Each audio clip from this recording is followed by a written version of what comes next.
العالمين والصلاة والسلام على أشرف الأنبياء والمرسلين نبiyina Muhammed və alə alihi və ashabi əcməin. Amma ba'd. Bir qardaş soruşdu,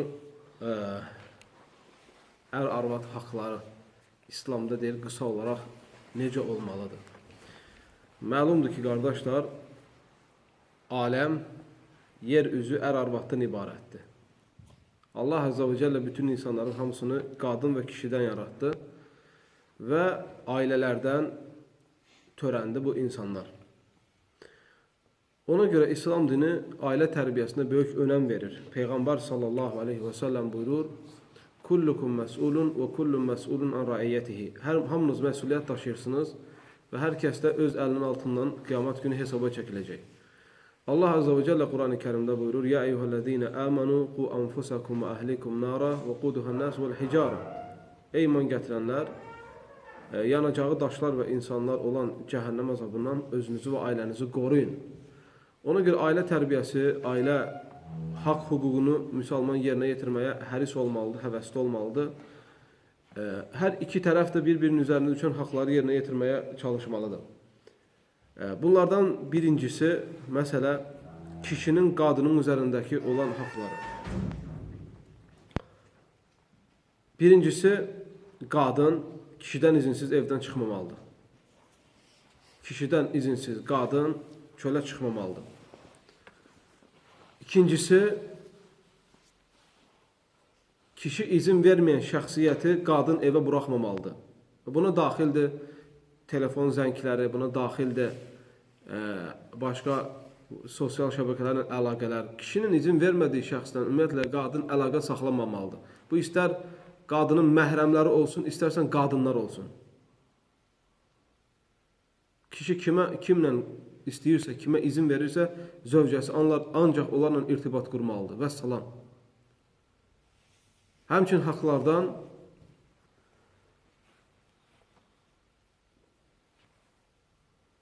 qadın ərinin dəvətinə icabət eləməlidir.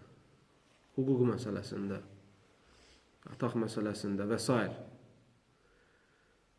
Həmçinin qadının kişinin üzərindəki haqlarına gəldikdə, kişi arvadına sahib çıxmalıdır.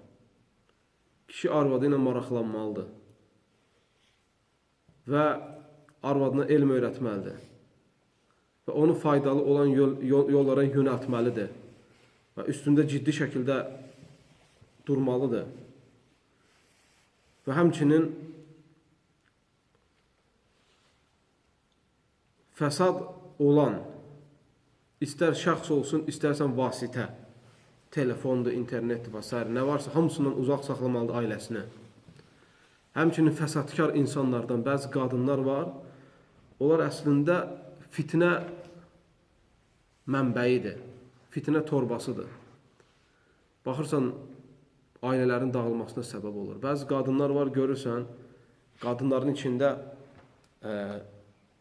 öz geyimini reklam eləyir, öz yeməyini reklam eləyir, öz içməyini, öz gəzməyini, keyfini, damağını başqalarına acıq verən kimi, başqalarına, belə deyək, özünü reklam eləyən kimi, o da başqa ailələrdə görürsən ki, bəzən bu şərait yoxdur, ərinin imkanı yoxdur, ona paltar ala bilmir, nə bilim, onu gəzdirə bilmir və s. kimi bu qadınların içində, köksündə ailələrinə qarşı soyuqluq baş verir, soyuqluğa səbəb olur. Bu baxımdan da qardaşlar, ümumiyyətlə, kişi fikir verməlidir, arvadı kimlə əlaqə saxlayır, hansı qadının yanına gedir, o yanına getdiyi qadın fəsad əhlidirmi, din əhlidirmi? Bu şeylərə də fikir verməlidir. Və həmçinin haqq hüquqdan qadının yeməyini təmin eləməlidir, qadının içməyini təmin eləməlidir, qadının paltarını təmin eləməlidir və qadının həmçinin evini təmin eləməlidir ki, yəni bu şeylərin hamısı zəruri və vacib olan şeylərdəndir. Əgər aralarında olan hər iki hüquqa, bir qadın kişi hüququna, kişi qadın hüququna bu şeylərə fikir verərlərsə, ailə adətən möhkəm olur. Ailə adətən möhkəm olur. Ortada, yəni madəm ki, insanı hamımız fikir ziddiyyətləri ola bilər ki, sən müəyyən bir fikir deyəsən, qadın etiraz elə və yaxud da qadının müəyyən bir fikir ola bilər, sən etiraz eləsən, müəyyən nələr ola bilər, bu şeylər olur.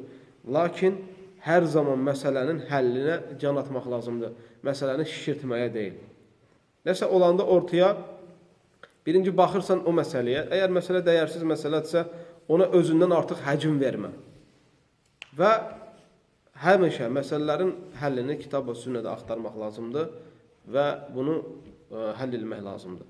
Və bəzi şeylər var ki, kişi ona göz yummalıdır. Məsələn, qadın ola bilər ki, evdə yeməyi duzsuz bişirdi, ya biraz duzlu oldu, ya paltarı məsələ yaxşı ütləmədi və yaxud da nə bilim sən döydü. Yox, döymək məsələsini zarafat edirəm. Nəsə belə şeylər var, buna göz yumursan. Bunları yola verirsən, çıxır gedir. Xırda məsələləri həfcilik deyirlər. Biz həfcilik eləməməlisən. Nə bilim, bu belə getdi, bu niyə duzsuzdur, qazanı çevirirsən təpəsinə. Belə şeylər olmamalıdır. Həmçinin qadın da bəzi şeylərə göz yummalıdır. Qadın da bəzi şeylərə göz yummalıdır. Məsələn, kişidə ola bilər ki, əsəblidir, kişidə nervlər var, və yaxud da nervləri qarışıb. Nə bilim, ola bilsin ki, morali yoxdur, ola bilsin dərdi var.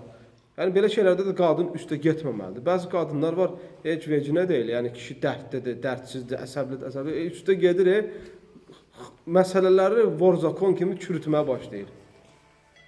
Kişi də nə edir? Susur, axırda tutur 1, 2, 15.